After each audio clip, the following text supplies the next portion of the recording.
we're going to see the advanced life support.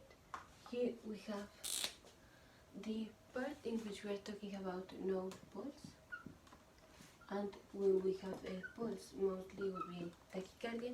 In this video we're going to see the big picture of what we do when we have no pulse.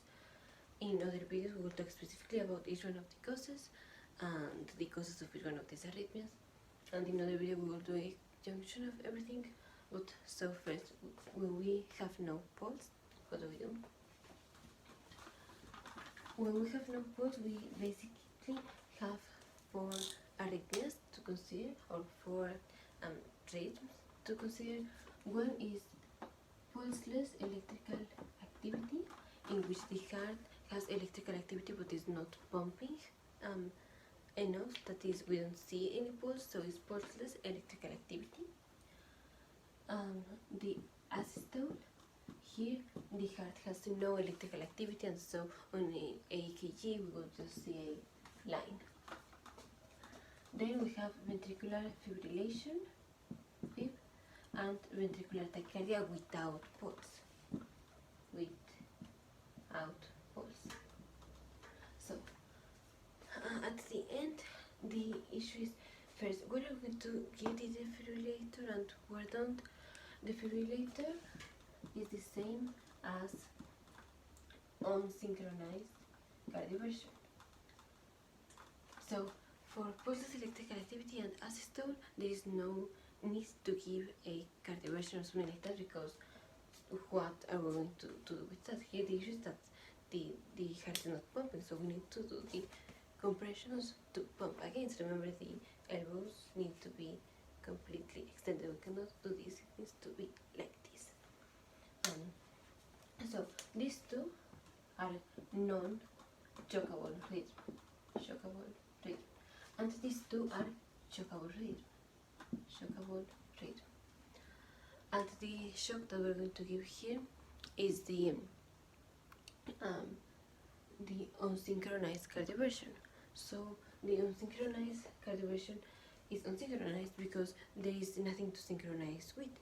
When we synchronize the cardioversion, we do it with the QRS complex. So in ventricular fibrillation or ventricular tachycardia without pulse, there is nothing to synchronize with, because in ventricular fibrillation we're just doing this on the heart, so there's nothing to synchronize with, and so is just the shock is unsynchronized cardioversion, or the same as saying defibrillator. So we have non-shockable rhythm and shockable rhythm. So the issue is we will alternate between adrenaline and amiodarone. In any one of the cases, whenever we give or not give, after, let's say, the second round maybe of 5 cycles of CPR, we will see it in a while, but just the more big picture. After some point on compression, we will give adrenaline, 300 milligrams in bolus. This is just in order to make that the next shock, if we're going to give a shock, be better, or that the patient gets better.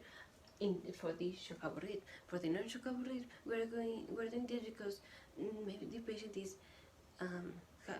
the heart is not pumping well, because here we have pulseless electrical activity, so we want to continue the blood flowing to the brain, etc. And for that we need vasopressors. So we alternate with epinephrine and amiodarone. This is the antiarrhythmic, so we want to try that the activity of the heart comes back to normal. So amiodarone will be given most of the times in bolus. There is one could be bolus, one non-bolus. Here the alternation is we are doing the compression, and at some point we give adrenaline. Next farm that we're going to give is amiodarone. Next one, adrenaline, amiodarone, like that. Adrenaline we can give it up to 3 times, and the interval at which we're giving one adrenaline and another adrenaline will be 3 to 5 minutes. The same here. Amiodarone and another amiodarone will be 3 to 5 minutes. This depends on how fast we are doing the 5 cycles of 30 compressions and 2 breaths. If we do it at a rate of 100 compressions per minute, we take like 2 minutes to do this, and so in one cycle, let's say here we give adrenaline. So we complete the cycle. Here now amiodarone, and now another cycle, adrenaline. So here 2 minutes, 4 minutes between one adrenaline and another, that is between 3 and 5 minutes. So first, the issue is first. Let's say we have again the situation in which there is the victim. We don't know if it is responsible or not. So we go, say, are you right? No response. You blue shirt, call 911. You yellow shirt, get a defibrillator, and I continue to do the compression. So when we begin the advanced life support, we're beginning with the basic life support, and then when the defibrillator comes, actually it's now we're going to do something that the defibrillator does. That is, when in the basic life support we just see something like shockable rate or non-shockable rate, that is the defibrillator is telling us that. Here we are going to see the rhythm strip on the monitor. We will see here the rate, whatever it is, and with this we now will decide if we need to shock the patient or not shock the patient. So after the 5 cycles of 30 compressions, all that, now the defibrillator comes, and now we see either we have pulseless electrical activity or asystole, whatever of these two, or we have ventricular fibrillation or ventricular tachycardia. We will see this on the monitor.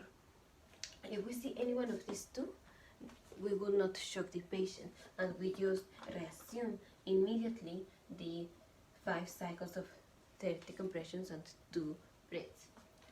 On the other hand, here, if we see ventricular fibrillation like this one, or ventricular tachycardia, certainly without pulse, because this patient is without pulse, we will see ventricular tachycardia. So if we see this, then we need to give a shock, like 100 to 200 joules, depends on which defibrillator we're using, and it is a unsynchronized cardioversion.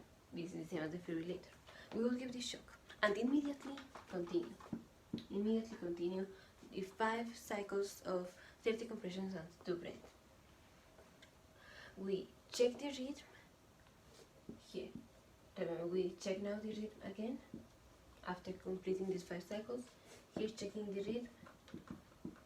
Here, if we check the rhythm, and now we see that the patient continues on the VFib or the VTAC. So we need to give another shock. So we give another shock and resume CPR again. CPR. 30 compressions, 2 breaths for 5 cycles. Then check again. If in any moment in which we are checking the rhythm, the VFib or VTAC converts into a pulseless electrical activity or asystole, then we will continue with this algorithm. That is, now we're not going to give a shock. Now that is here, for example, here I shock the patient once. Now I see the rhythm, and now I have asystole. So what do? Now I give another 5 cycles. So here I give the shock, and then the 5 cycles. I check the rhythm, and I have asystole. Another 5 cycles. So I'm going here, because I'm not going to shock the patient, and I will continue doing this, the 5 cycles, until the victim moves and everything like that. So let's go. So asystole or pulseless electrical activity will send the weight to this side. Now, when we give the second shock, we give 8 doses of epinephrine or adrenaline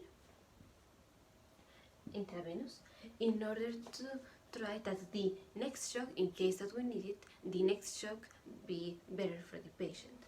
so that the patient can get it in the third shock if we need it third shock. So we will give epinephrine, and we will do this if now we give the third shock. Alright, the third shock. Now we will give amiodarone in order to increase the rate that in the next one. So in the next one, now we check and continues on this. So we need to shock it again, CPR, but while we were shocking, also we are giving epinephrine. Remember, in one epinephrine and another, we have like 4 minutes between them. We need to shock it again, and give amiodarone, and then resume CPR. Each time that we shock the patient, we need to resume CPR. And it's quite the same thing here, just that here we are not shocking the patient. We have pulses electrical activity or assistor on the monitor. So resume CPR, 5 cycles of 30 compression on 2 breath. Then we check the rhythm. It's saying again asystole, so again 5 cycles. And we will continue this. If this continues like this, just 5 cycles. But in the 5 cycles last like 2 minutes, and you have 10 seconds or so less to check for the rhythm that is on the monitor. You see the rhythm and you decide what to do. So in those intervals, you do the same thing. So you give CPR, and you see the rhythm again. There is non-shockable rhythm, so this one you continue CPR, and so now you give. Here you are going to give adrenaline in order to increase the chances that the patient gets it. So adrenaline, and then you continue the CPR. Again, 2 minutes. We will check the rhythm and we'll give amiodarone, and then continue CPR 5 cycles. We check again. We see that. So continue CPR, but we need to give again adrenaline. So it's exactly the same. So in one, just that in this case we are shocking the patient, and here we are not shocking the patient, but in both we resume CPR immediately, and before that is, we get prepared giving now adrenaline or now amiodarone in order that the next shock and cycle or next cycles of 5 increases the chance that the patient gets. So it is, we have BFib or BTAC, and these are the intervals in which we are. In all this, what is happening are just the 5 cycles of 30 compression to breath. The same here for pulses electrical activity and asystole. The same here. In between, we are checking the rhythm, giving medications, etc. So in between, the first in between is checking the rhythm. So here we check the rhythm. If we see shockable or non-shockable. If it is shockable like this, we shock. If it is non-shockable, we will not shock. So if this one, let's say that each one that we check the rhythm, we continue with this. So in each one we will give the electrical shock. We will give the shock. And here we are not going to give shock because we are in asystole. We are in non-shockable rhythm. So we check the rhythm. We shock the patient or not shock the patient, and we will give the infusion of medications. Usually in the second one is when we begin, and so here we give epinephrine. So check the rhythm, continues on BFib or BTAC, defibrillator, infusion of epinephrine, and resume CPR, continually CPR. We check again, continues on BTAC, BFib, shock, and amiodarone, and resume CPR. Continue again, check the rhythm, let's say continue on BFib, BTAC, so shock, and epinephrine now. So you see how we are alternating epinephrine and amiodarone. Epinephrine can be given only up to 3 times, and is 300 milligrams. Sometimes the first dose of epinephrine or the second dose of epinephrine can be replaced by vasopressin, 40 milligrams of vasopressin. We almost don't do these, there are some inconvenience, but it would be so vasopressin, amiodarone, epinephrine, or epinephrine, amiodarone, vasopressin, amiodarone, epinephrine, amiodarone, or as usual, epinephrine, amiodarone, epinephrine, amiodarone, epinephrine, amiodarone. So this is the big picture. Now on the next video we will talk specifically about the causes of each one, how we will treat each one of these, but you know the treatment we already saw it in this video. And so whenever now we are checking, let's say I check here and I have acetone, so I go here, and so I begin CPR, and if I gave adrenaline, so now I need to give amiodarone, but I'm in this track. In this track, the only difference between these is just that in one I'm choking, in the other I'm not choking. So if the patient is unconscious, we begin with basic life support. We begin with the 30 compressions, 2 breaths, 5 cycles, etc. And when we have the monitor, we will decide either we go to this or to this. And whenever we are here, when we check the read, we can convert to here. You know, we are not converting from adrenaline and we begin from 0. No, it's I already give adrenaline, but now it's not shockable, so I continue use CPR. And if the patient continue bad, so I will give amiodarone, but I continue, you know, in these lines and just if I shock or not the patient.